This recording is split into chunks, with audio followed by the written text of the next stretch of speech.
Marco Aurelio, que existió entre el año 121 y 180 después de Cristo, gobernó durante una de las épocas más turbulentas del Imperio Romano. Mientras escribía estas reflexiones, se enfrentaba a guerras en las fronteras del Danubio, epidemias devastadoras como la peste antonina y problemas internos como traiciones y revueltas. A pesar de ello, su liderazgo es recordado como un modelo de virtud y de sabiduría. Las meditaciones de Marco Aurelio, que os sonarán seguro, son una colección de reflexiones personales escritas por Marco Aurelio durante los últimos años de su vida mientras gobernaba el Imperio Romano.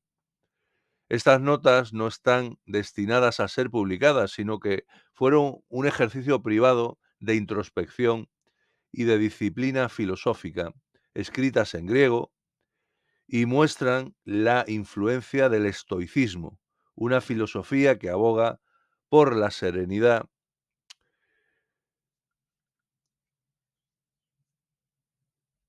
frente al caos, la virtud como el bien supremo y la aceptación de lo inevitable.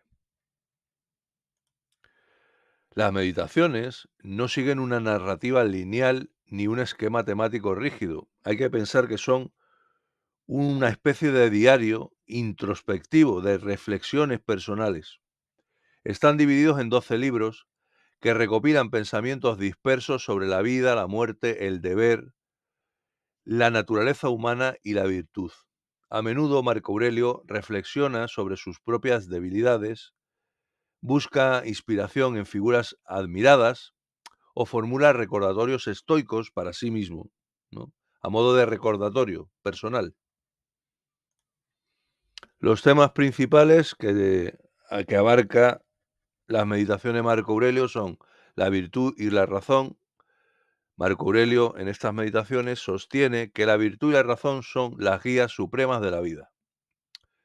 Por otro lado, la aceptación del destino, en línea, en consonancia con la filosofía estoica, que es uno de sus temas principales, y reflexiona sobre la inevitabilidad de la muerte. Es uno de los temas muy importantes del estoicismo, el considerar siempre tener presente lo que se denomina el memento mori, el tener siempre presente el hecho de que vamos a morir. Por esto ya lo hemos hablado porque esto da a la vida otra perspectiva. Si tú siempre tienes presente la muerte, te imbuye de un impulso para valorar mejor cada momento que vives, porque sabes que va a llegar un momento antes o después en que va a desaparecer para valorar más nuestro tiempo y todo lo que en él hacemos. Y por supuesto aceptarlo, eso es otra de las cosas, tenerlo en cuenta para vivir más intensamente y aceptar que todos vamos a morir y afrontar la muerte con la mayor naturalidad posible porque forma parte de la existencia.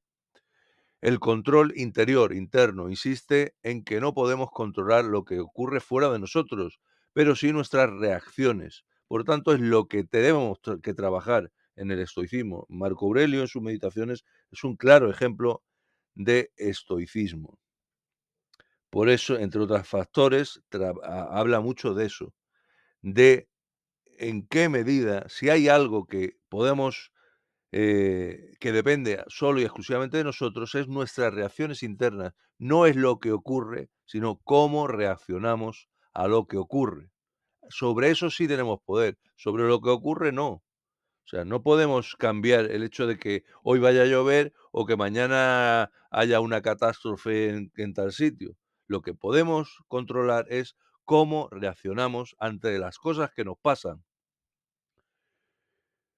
Luego habla de la cooperación humana, porque subraya que los seres humanos estamos diseñados para vivir y trabajar en armonía como partes de un todo. Luego, por otra parte, la importancia de la filosofía, la importancia filosófica.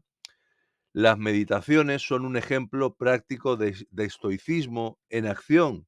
O sea, ya digo que es una especie de diario y por tanto Ahí es donde se ve claramente el trabajo del propio emperador Marco Aurelio con respecto a sus,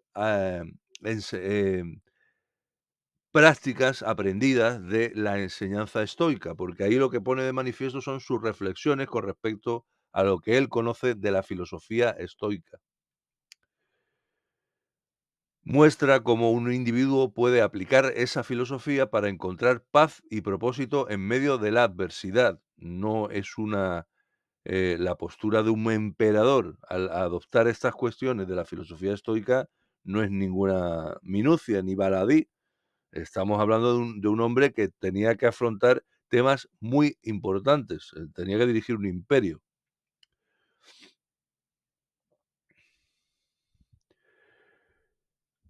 Y por tanto, tanto esa paz y el propósito en medio de esa adversidad son una fuente de inspiración atemporal para quien busca claridad en momentos difíciles. O sea, ¿qué más inspiración que un emperador al recurrir al estoicismo para afrontar la problemática de su imperio como a modo de inspiración, ¿no? Y luego el legado que tienen estas meditaciones y Marco Aurelio en general, que aunque Marco Aurelio nunca pretendió que estas reflexiones fueran públicas, porque era una especie de diario, las meditaciones han trascendido, han sobrevivido como uno de los textos filosóficos más influyentes de su historia o de la historia. Su relevancia trasciende épocas y culturas, ofreciendo enseñanzas universales como vivir con integridad, vivir con propósito y con serenidad. Estos valores son universales y atemporales, son eternos. Se ha podido aplicar siempre, se puede aplicar a día de hoy, adaptándolo a las circunstancias actuales, y se podrá practicar mientras existan hombres en el futuro en las circunstancias que vengan, ¿no? Imagina a un hombre, no cualquier hombre, sino a un emperador, el gobernante de uno de los imperios más vastos y poderosos que jamás haya existido, Roma. A su alrededor, intrigas, guerras, ambiciones, la inmensidad del poder y la constante amenaza del caos.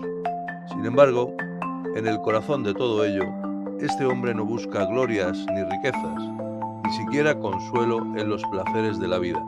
Busca algo más profundo, más eterno, la paz interior. Este hombre es Marco Aurelio, y su legado más poderoso no es una conquista militar ni un decreto imperial, sino un libro, un conjunto de reflexiones íntimas que nunca fueron escritas para el mundo, sino para él mismo. Las meditaciones no son un tratado de filosofía para los eruditos, ni un manual para el ciudadano romano. Son los pensamientos de un hombre enfrentándose a sus propias dudas, a la fragilidad de la vida, a los desafíos de mantenerse íntegro en un mundo corrupto. Este libro, escrito en griego, el idioma de la filosofía, es un testimonio de la lucha diaria de Marco Aurelio por vivir según los principios estoicos. En sus páginas no encontramos un gobernante altivo, sino un ser humano que se cuestiona, que acepta los errores y busca constantemente mejorar. Marco Aurelio nos recuerda que el poder no exime a nadie del sufrimiento, pero que la verdadera fortaleza está en cómo enfrentamos las pruebas de la vida. En las meditaciones, el emperador reflexiona sobre la mortalidad, la naturaleza humana y el deber y la virtud y la aceptación de aquello que no podemos controlar. Cada palabra es una invitación a reflexionar sobre nuestra propia existencia, a encontrar un propósito que trascienda el ruido del mundo y a vivir con serenidad incluso en medio de las tormentas. A través de este monólogo no te hablo de un emperador distante o de una figura histórica inalcanzable, mítica, sino que hablamos de un hombre que, como nosotros, enfrentó sus miedos, a pesar de ser emperador, tan cercano que aquí se ve claramente que enfrenta sus miedos, sus frustraciones y sus anhelos. Un hombre que, al escribir para sí mismo, porque es como una especie de diario, nos dejó una guía para comprender mejor la vida y quizás para comprendernos mejor a nosotros mismos. En estas páginas podemos encontrar en las meditaciones de Marco Aurelio mucho más que filosofía. Se pueden encontrar honestidad, humanidad y una llamada a vivir de acuerdo con lo que es realmente importante. No como un emperador, sino como un hombre, como un ser humano en paz consigo mismo y con el universo que lo rodea. Vamos a ver un poco las meditaciones y a descubrir lo que el emperador filósofo tenía que enseñarse a sí mismo y ha dejado como su legado para enseñarnos a todos cada vez que lo leemos. Imagina a un hombre, no cualquier hombre, sino a un emperador, el gobernante de uno de los imperios más vastos y poderosos que jamás haya existido, Roma. A su alrededor, intrigas, guerras, ambiciones, la inmensidad del poder y la constante amenaza del caos. Sin embargo, en el corazón de todo ello, este hombre no busca glorias ni riquezas, ni siquiera consuelo en los placeres de la vida. Busca algo más profundo, más eterno, la paz interior. Este hombre es Marco Aurelio, y su legado más poderoso no es una conquista militar ni un decreto imperial, sino un libro, un conjunto de reflexiones íntimas que nunca fueron escritas para el mundo, sino para él mismo. Las meditaciones no son un tratado de filosofía para los eruditos, ni un manual para el ciudadano romano. Son los pensamientos de un hombre enfrentándose a sus propias dudas, a la fragilidad de la vida, a los desafíos de mantenerse íntegro en un mundo corrupto. Este libro, escrito en griego, el idioma de la filosofía, es un testimonio de la lucha diaria de Marco Aurelio por vivir según los principios estoicos. En sus páginas no encontramos un gobernante altivo, sino un ser humano que se cuestiona, que acepta los errores y busca constantemente mejorar. Marco Aurelio nos recuerda que el poder no exime a nadie del sufrimiento, pero que la verdadera fortaleza está en cómo enfrentamos las pruebas de la vida. En las meditaciones, el emperador reflexiona sobre la mortalidad, la naturaleza humana y el deber y la virtud y la aceptación de aquello que no podemos controlar. Cada palabra es una invitación a reflexionar sobre nuestra propia existencia, a encontrar un propósito que trascienda el ruido del mundo y a vivir con serenidad incluso en medio de las tormentas. A través de este monólogo no te hablo de un emperador distante o de una figura histórica inalcanzable, mítica, sino que hablamos de un hombre que, como nosotros, enfrentó sus miedos, a pesar de ser emperador, tan cercano que aquí se ve claramente que enfrenta sus miedos, sus frustraciones y sus anhelos. Un hombre que, al escribir para sí mismo, porque es como una especie de diario, nos dejó una guía para comprender mejor la vida y quizás para comprendernos mejor a nosotros mismos. En estas páginas podemos encontrar en las meditaciones de Marco Aurelio mucho más que filosofía. Se pueden encontrar honestidad, humanidad y una llamada a vivir de acuerdo con lo que es realmente importante. No como un emperador, sino como un hombre, como un ser humano en paz consigo mismo y con el universo que lo rodea.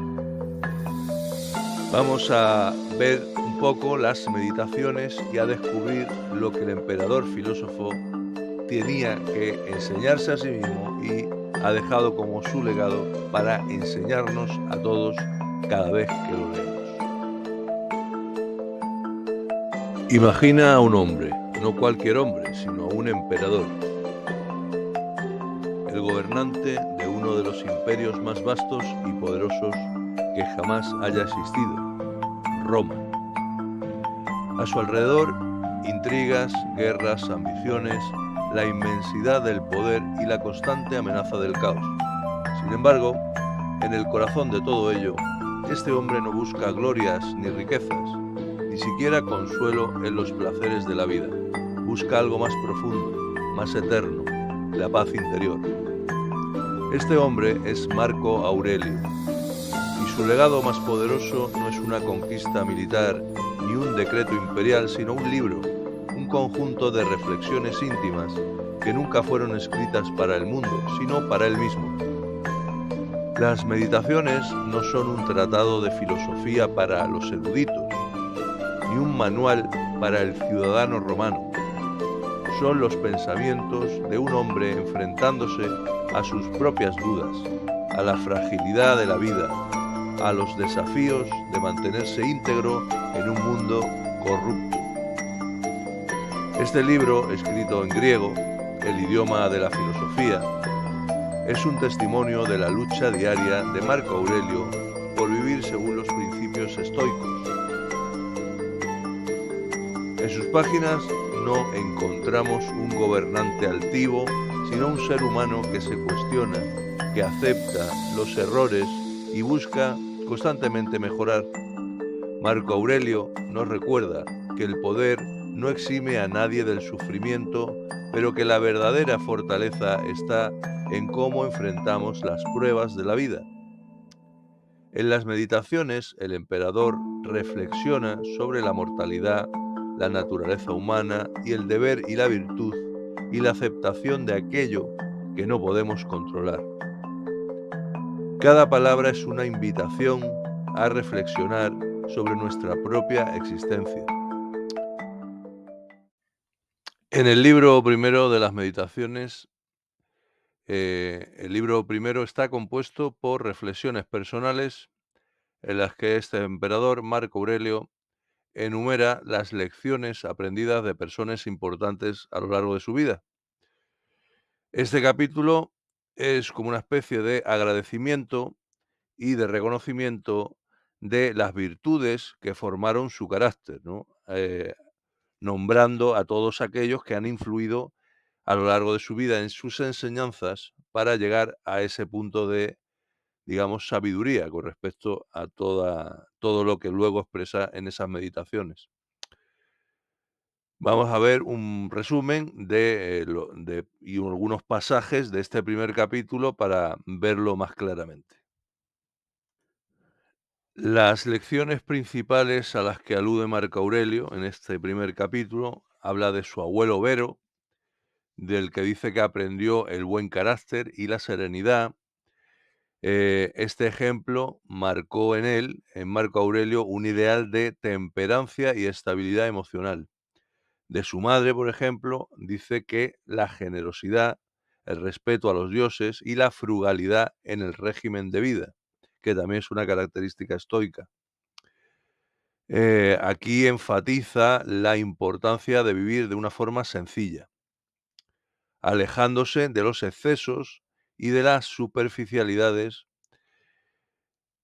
que en general se suele perder el hombre en ellas, ¿no? Luego, de su preceptor también habla de que de él ha aprendido el valor del trabajo personal, la autosuficiencia y la indiferencia ante la calumnia. De rústico, dice que aprendió la necesidad de enderezar y cuidar su carácter, de la autoperfección. También dice que le inculcó Rústico la importancia de evitar la retórica vacía y el exceso de ostentación, enseñándole la virtud de la honestidad intelectual y emocional, lo cual es una gran característica, una gran faceta para todo un emperador de Roma.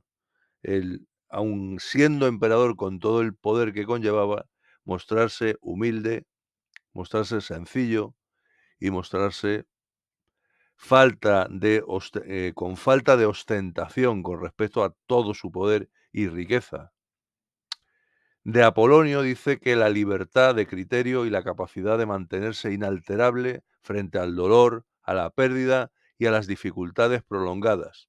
Otra virtud estoica, el aceptar el destino con estoicismo, precisamente consta de eso, ¿no? De cómo afrontas todo lo que te trae la vida per se y aprender a encajarlo.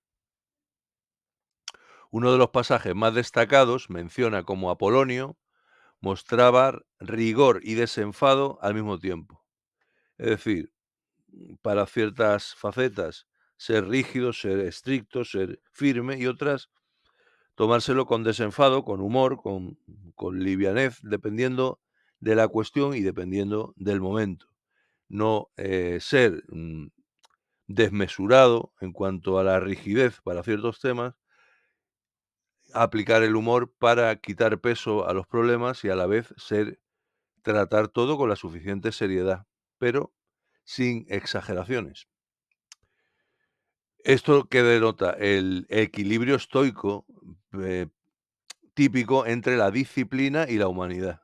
Una cosa es ser disciplinado, pero a la vez somos seres humanos y por eso se aplica el humor y digamos, la ligereza en cuanto a quitar peso a ciertas cuestiones. Dice que de Sexto, la benevolencia y la tolerancia hacia los ignorantes y la armonía en las relaciones humanas. Su trato dice que era más agradable que cualquier adulación, haciendo ver como que la adulación no deja de ser algo falso, ¿no? Una cosa es tener buen trato humano y otra cosa es ser falso. Eso se nota enseguida. Y destaca cómo el verdadero respeto surge de la bondad genuina, eso es muy importante, que sea genuino, que sea verdadero, que sea real. La bondad fingida para aparentar ser bueno, para obtener otra cosa, se nota claramente, se nota claramente cuando alguien te hace un favor para ayudarte, que cuando te hace un favor porque quiere obtener algo a cambio. Esos son matices que todo un emperador practicaba precisamente para ser la mejor versión de sí mismo, el mejor hombre que pudiera ser a pesar de ser emperador. De los dioses dice que agradece haber recibido una orientación divina en su vida, estar guiado por el poder de la divinidad, desde tener buenos maestros y familiares hasta poder haber conseguido evitar caer en excesos o haber tomado un camino equivocado, ¿no? Da gracias a los dioses de haber tenido la suficiente suerte de tener todos estos maestros y, por otro lado, la suficiente inteligencia o visión para no haber sido alguien equivocado, porque siendo emperador se ha dado de todo. Se han dado Nerón que quemó Roma, por poner un ejemplo, ¿no? Por eso digo que con todo ese poder, ser consciente y seguir estas directrices estoicas tiene un gran mérito. De hecho, eh, lo que iba a decir es que lo estaba consultando porque no recordaba exactamente si era exactamente Marco Aurelio, porque no se habla que fuera de él. Pero en general, con respecto a esto de la filosofía estoica y y con respecto al memento mori, es decir, siempre tener consciente, siempre tener presente la muerte, para eso, para valorar de la forma correcta la vida y lo que nos trae la vida, y lo importante de la vida. Eh, Según se cree, se sabe, ¿no? Se sabe por lo que se cuenta en los textos históricos.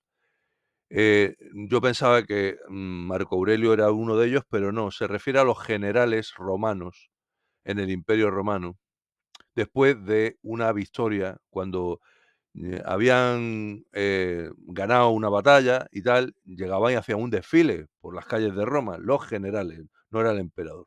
El emperador estaba allí, claro.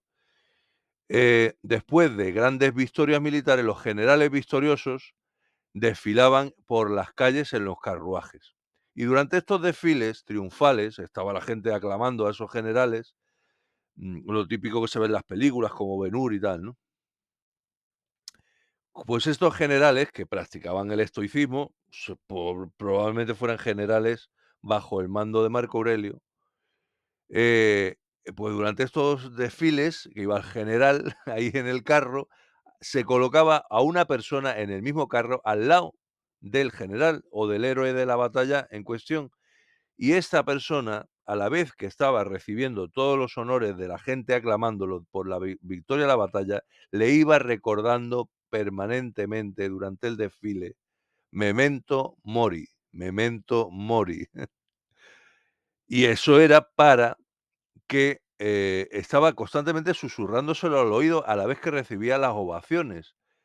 Y decía, literalmente, a ver, respice post te, hominem te esse memento, memento mori, que la traducción literal es: mira hacia atrás, recuerda que eres mortal, recuerda que también morirás.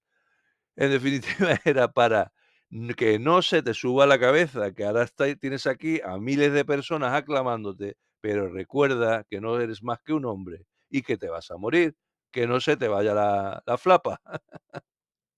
Eso está es curiosísimo, con ese poder y con ese éxito, que en ese momento se pusieran ahí una persona a decir: "No, no, tú a pesar de que me estén aclamando, me vas a estar recordando permanentemente que no soy ni más ni menos de lo que soy". Eso eso es un puntazo de la filosofía estoica brutal con respecto a estos personajes de tanto poder.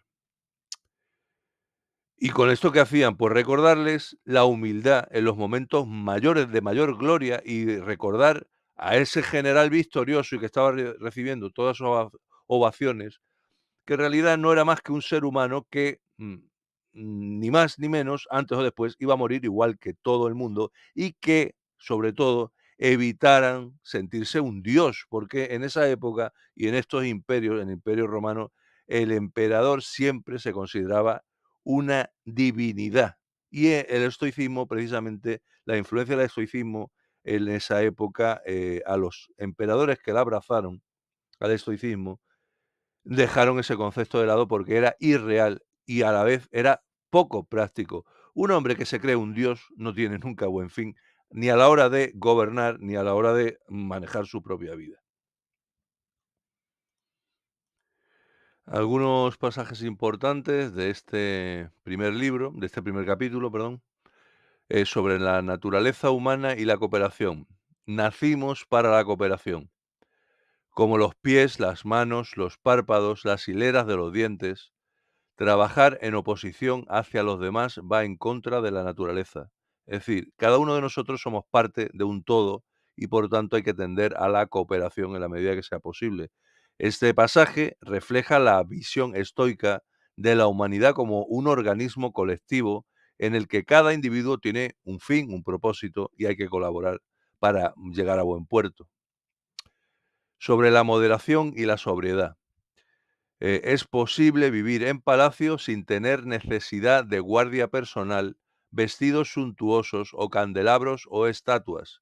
Marco Aurelio destaca que incluso el poder supremo puede ejercerse con humildad.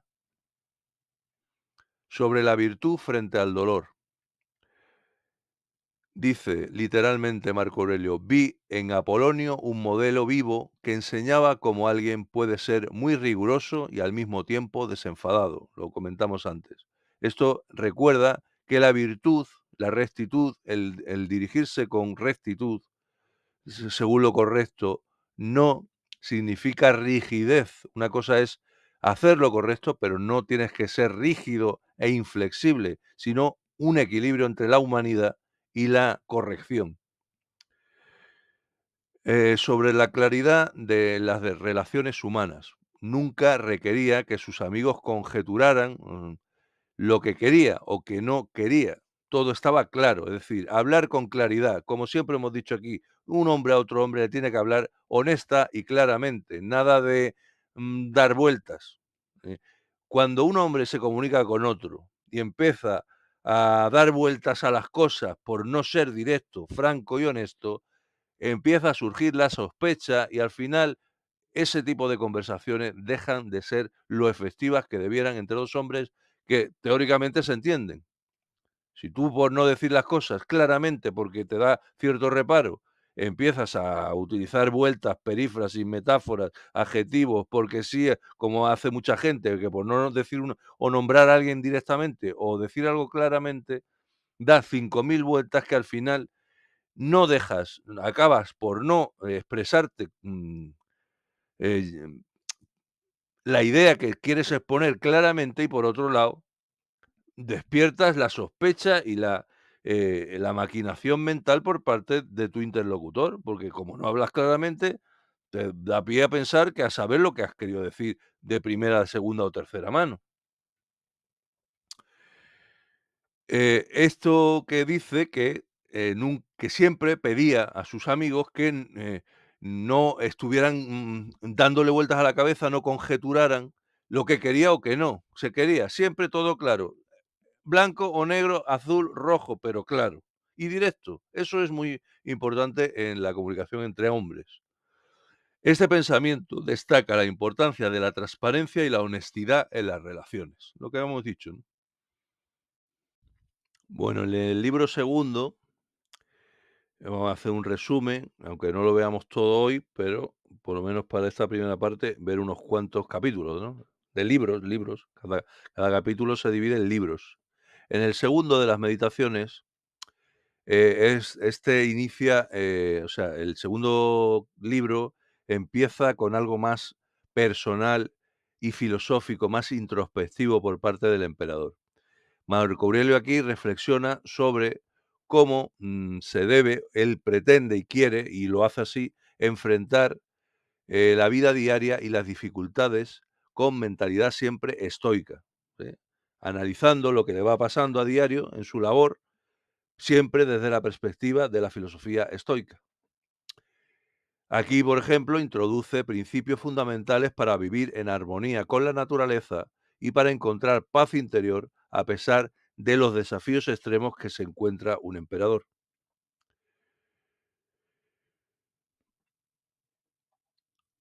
Vamos a leer algunos pasajes destacados, a comentarlos. Por ejemplo, para enfrentar el día con preparación, no salir a su labor precipitada y atorrulladamente. Di para ti mismo a primera hora de la mañana, hoy me encontraré con personas que son ociosas, desagradecidas, agresivas, traicioneras, maliciosas y antisociales. Todo esto las ha afectado a través de su ignorancia del verdadero bien y el mal. ¿Qué hace con esto? Prepararse para no caer en una emocionalidad ante esas situaciones.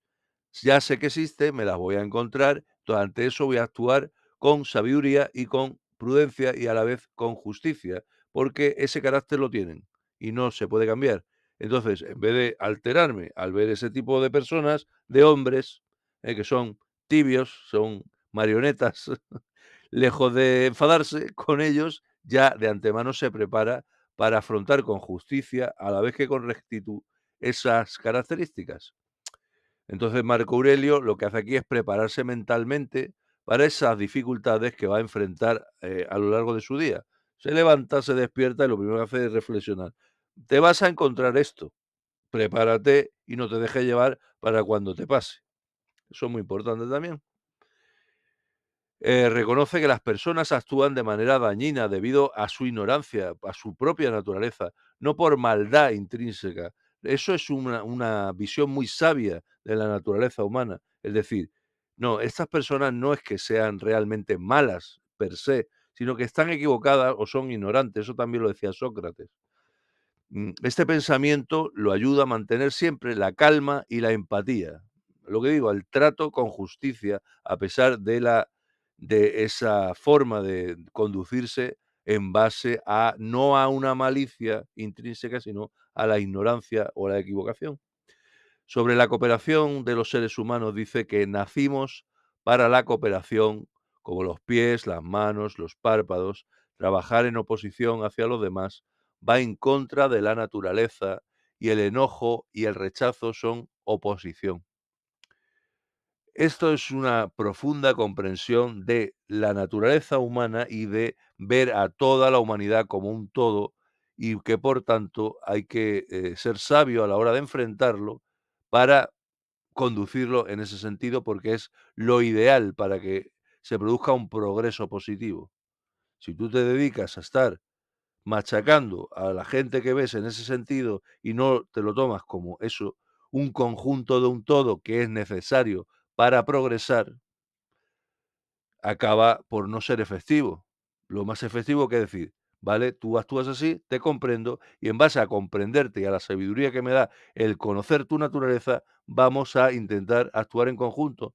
Te intentaré conducir de la mejor forma posible para que todo vaya a buen fin. Este pasaje refuerza la idea de que los humanos estamos diseñados para trabajar en conjunto y es así, pues, por eso hemos progresado la humanidad. Si hubiéramos ido cada uno a nuestro aire, no hubiéramos llegado a nada. En el estoicismo, actuar en beneficio del colectivo es estar en sintonía con la naturaleza. Aquí pone de manifiesto, por un lado, la visión de que todos tenemos que trabajar en conjunto porque es la única forma de prosperar de verdad, y por otro lado, un claro matiz de sacrificio, es decir, yo trabajo no por mí, sino por mí en la medida en que yo formo parte de todo. Es decir, cuando yo intento que algo funcione, no es solo por mí, sino tiene un componente de sacrificio porque lo que quiero es que todos lleguemos a buen fin, a pesar de mi propio sacrificio personal. Sobre la brevedad de la vida, esto es uno de los puntos claves del estoicismo. La vida de un hombre es tiempo prestado, es un regalo, no es ni un derecho, ni una obligación de la naturaleza, ni es algo de lo que te tengas que quejar. Sí. Qué pocos años me quedan de vida. Esto es es una injusticia, qué desgracia. En el estoicismo, el planteamiento es completamente lo opuesto. Cada día de vida es un regalo. Visto así, se valora infinitamente más que exigiendo que todo tiene que girar en torno a que tú vivas de la mejor forma que tú crees que debes vivir. Es el agradecimiento eterno del estoicismo, entre otras culturas, otras corrientes filosóficas, pero todas hacen mucho énfasis en el agradecimiento. Cada día te levantas y dices, gracias a la vida, a lo que quieras. Si crees en Dios, le das las gracias a Dios, a la naturaleza, a las circunstancias. Gracias por permitirme disfrutar del privilegio de un día más estar vivo. Y eso va en contraposición completamente a lo que vemos hoy día, que todo el mundo, incluso sin tener mérito en absoluto, exige. Estás tumbado en el sofá tocándote los huevos y exiges que vengan a tu casa a traerte lo que te apetece. Eso es una mala actitud. ¿Por qué? Porque, para empezar, no es real y, por otro lado, poco hace en tu favor como progresión personal. La vida de un hombre es tiempo prestado, es un privilegio, es un regalo. Su esencia es el flujo, su percepción está nublada, su composición es corruptible y su cuerpo es presa del gusano. Pero el alma, el espíritu, pertenece a los dioses. El cuerpo, la vida, lo que conocemos, la materialidad de nuestro ser y de todo, es perecedero. Le damos una importancia excesiva. Lo único grande que hay en nosotros y que no cultivamos es el espíritu, el alma. Más allá de lo religioso, es la esencia por encima de la presencia. La reflexión aquí de Marco Aurelio nos recuerda la fragilidad de la vida, la impermanencia del budismo, es que todas las corrientes filosóficas sabias hacen hincapié en lo mismo, porque descubren la realidad de la existencia humana y de la naturaleza. Recuerda la fragilidad de la vida física, pero también la posibilidad de trascenderla mediante la conexión como lo divino a través de la virtud y la razón. La clave del ser sabio, del hombre sabio, superior a su versión, es decir, el ascenso de un hombre hacia su mejor versión pasa por trascender lo físico, lo humano, lo animal, en aras de lo espiritual o superior, como lo quieras ver, pero es dejar en segundo plano lo material para dar paso a lo más importante, que es la esencia, lo espiritual, lo intangible. El verdadero propósito de un hombre no está en estar fuerte, ganar dinero y ser guapo. Eso es lo que hay que dejar. No está mal, pero no es lo más importante. Lo más importante es cultivar tu esencia como hombre. Lo puedes llamar espíritu, lo puedes llamar propósito de vida, lo que quieras, pero creo que lo entendemos. El propósito en la vida no puede ser ponerte cachas, ganar mucho dinero y para tener éxito entre las mujeres. Eso es una estupidez y eso es malgastar la vida. No es que esté mal, pero no es lo principal. Lo principal es lo otro. Conviértete en un hombre de propósito, de valores y de buenas intenciones. Y lo otro no está mal. Si eres guapo está bien, pero si eres feo es mucho más importante. Seas guapo, feo, alto, bajo, gordo, delgado. Lo otro, ten valores por encima de todo. Sigue ese propósito de vida que te has marcado. Y lo otro está bien, pero si no lo tienes, lo importante es lo otro. Lo, lo que te hace ser un hombre de verdad. A un hombre de verdad no lo hace el estar cachas y estar guapo, lo hace el tener valores y seguirlos. Sobre el autocontrol interno. Nada de lo que ocurre fuera de nosotros se puede, no puede realmente, si tú actúas en consecuencia y lo ves con claridad, no te va a afectar. Nada de lo que ocurra afuera puede tocar tu alma ni puede alterarla. Solo tus juicios y opiniones tienen ese poder. Pase lo que pase, eso lo dicen todas las corrientes filosóficas profundas. Pase lo que pase fuera de ti, lo debes observar con completa, equilibrio, sabiduría y, em, incluso indiferencia, porque si tú no quieres que algo te afecte, no te afecta. Te afecta en la medida que tú lo dejas. Lo que pasa es que es un proceso que hemos automatizado tanto que parece que algo que pasa directamente te afecta, pero es que realmente estamos dejando que nos afecte, porque pase lo que pase, el control sobre lo que produce en nosotros lo tenemos nosotros al 100%. Es lo único que podemos controlar. Lo que pase fuera, no. Pero si pase lo que pase, tú sabes cómo afrontarlo, ahí reside tu verdadero poder porque es un poder real. Este principio fundamental del estoicismo subraya que el poder de las cosas externas es limitado. La verdadera libertad reside en cómo interpretamos y reaccionamos ante esos eventos. El mismo evento te puede hacer completamente feliz o completamente desdichado. Lo mismo. No hay nada absolutamente blanco o negro. Todo siempre es relativo. Lo que pasa es que nos movemos en virtud a una serie de criterios que hemos establecido socialmente, ética, moralmente, nuestra cultura, y convertimos ciertos principios en buenos, malos, agradables, desagradables. Esto objetivamente, hablamos así incluso, esto objetivamente es malo. Ni siquiera eso.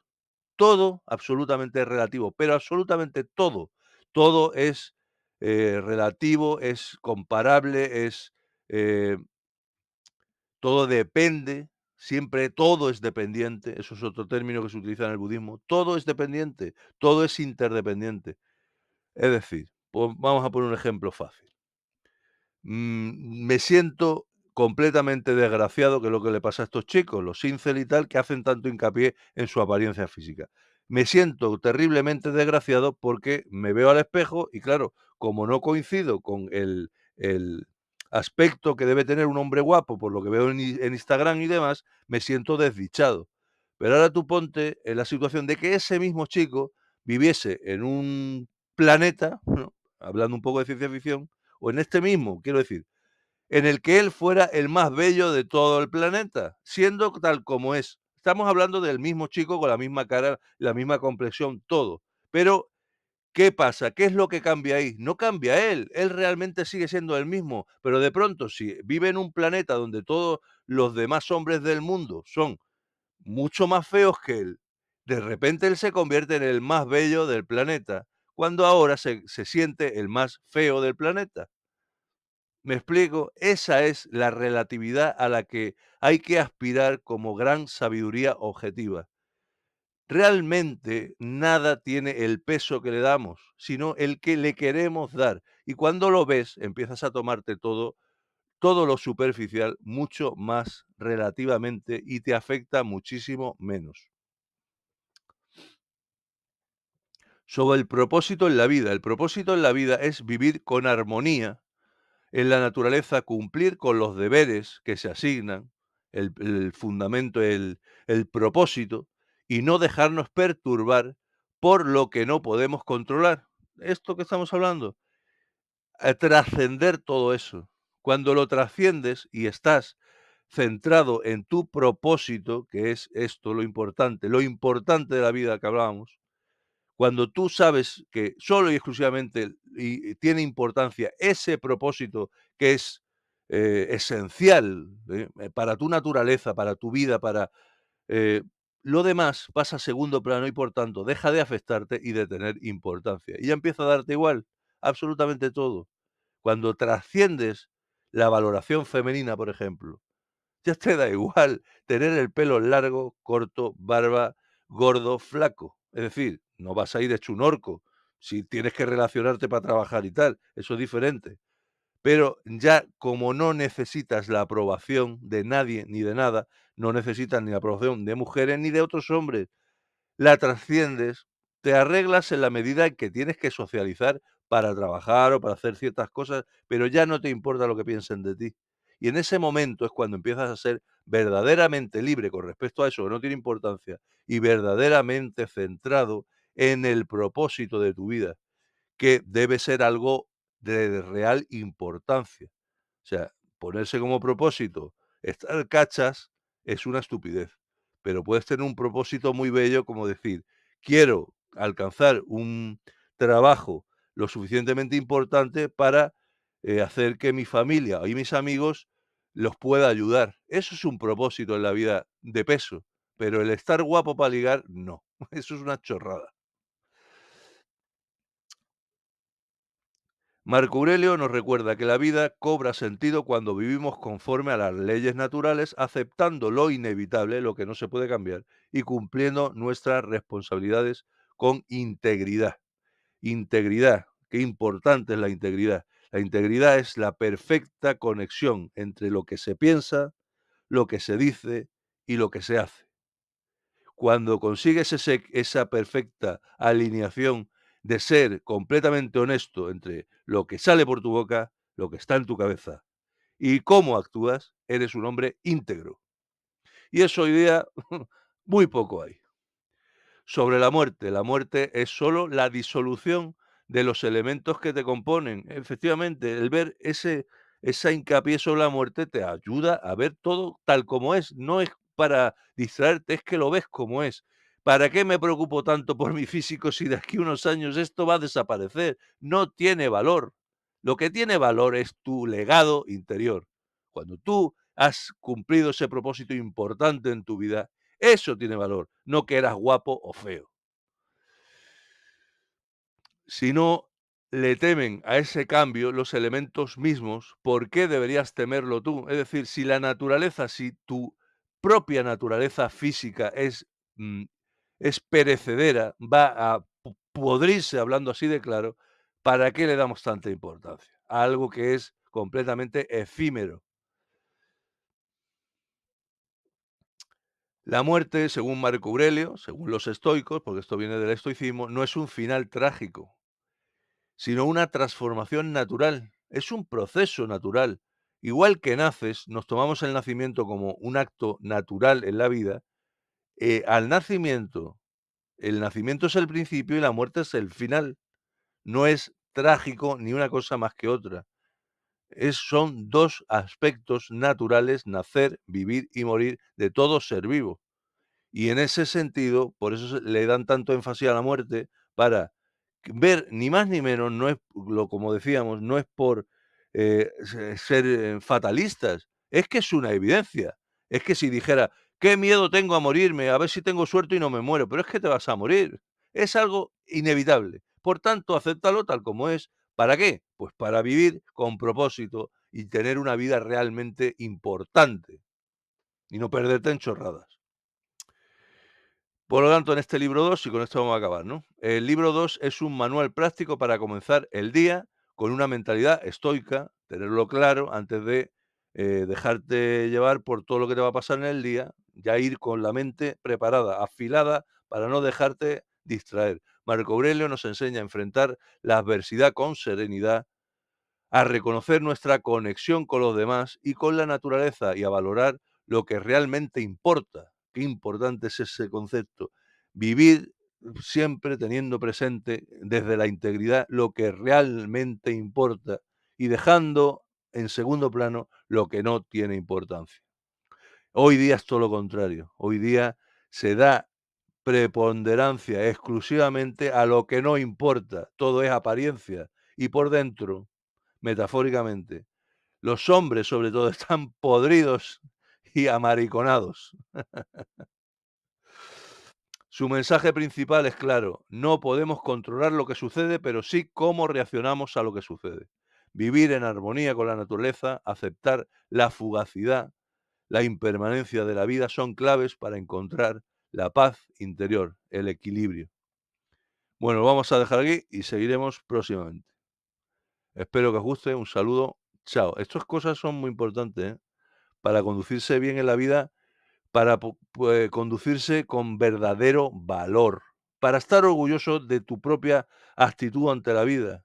El que está todo el día pendiente de cómo tiene el pelo y cómo tiene la cara, y me ha salido un grano aquí, me ha salido un grano allá, está perdiendo su vida.